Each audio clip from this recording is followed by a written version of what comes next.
Hello बच्चों, let's see this question. So the question is saying lenticels are involved in. तो बेटा lenticels जो basically क्या होते हैं, पोर्स होते हैं. लेंटिकल्स क्या होते हैं, पोर्स होते हैं, and they are also known as breathing pores.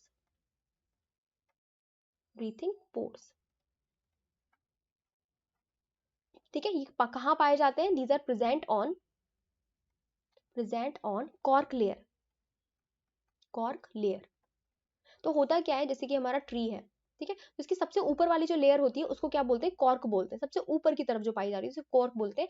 लेकिन कॉर्क में ना छोटे छोटे पोर्स पाए जाते हैं. सेकेंडरी ग्रोथ की वजह से जो बाहर का प्रोटेक्टिव टिश्यू है वो बार बार क्या होता जाता है? रप्चर्ड होता जाता है. और इसकी रप्चरिंग की वजह से कुछ पोर लाइक स्ट्रक्चर बनता है, जिसको क्या कहते हैं? लेंटिकल्स कहते हैं हम लोग. क्या कहते हैं बेटा? लेंटिकल्स कहते हैं. तो ये कहाँ प्रेजेंट होते हैं? कॉर्क की लेयर पे प्रेजेंट होते हैं. ये क्या काम करवाते हैं? ये गैसियस एक्सचेंज करवाते हैं. These are responsible for gaseous exchange. क्योंकि बाकी की जितनी भी सेल्स होती हैं जो ट्रंक पे प्रेजेंट होती हैं बेसिकली, वो बाकी की जितनी सेल्स होती हैं वो डेड सेल्स होती हैं. Like cork is also a dead cell. तो डेड सेल्स होने की वजह से वो गैसियस एक्सचेंज तो नहीं हो सकता वहां पे, ठीक है. गैसियस एक्सचेंज के लिए फिर कुछ पोर लाइक स्ट्रक्चर बनते हैं जिनको हम लोग लेंटिकल्स बोलते हैं. और ये लेंटिकल रिस्पॉन्सिबल किसके लिए होते हैं? गैसियस एक्सचेंज के लिए रिस्पॉन्सिबल होते हैं. तो हमारे लेंटिकल्स का राइट आंसर क्या हो जाएगा? B, gaseous exchange. So B is the right answer.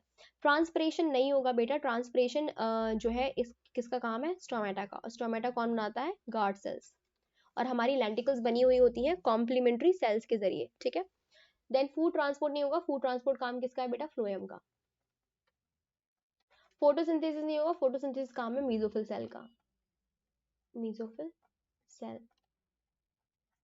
So B is the right answer. I hope आपको समझ में आया होगा. Best of luck.